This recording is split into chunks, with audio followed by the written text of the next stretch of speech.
Ni game yang paling latest ke paling lama lah bang? Ni saya nak tanya bang.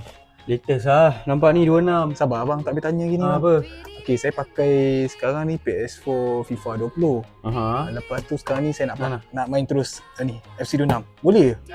Boleh? Apa masalah tak boleh pula? Siapa cakap tak boleh? Oh boleh Boleh je. Sebab saya takut macam kan setiap FIFA dia ada story kan. So kalau saya terus move ke 26 dia macam tak terlalu lambat sangat. Tak bang, story tu sampai FIFA 19 tu bang. 20 dah tak ada story dah. Oh ya. So boleh angkat lah. So kira saya terus move ke FC26 tak ada masalah.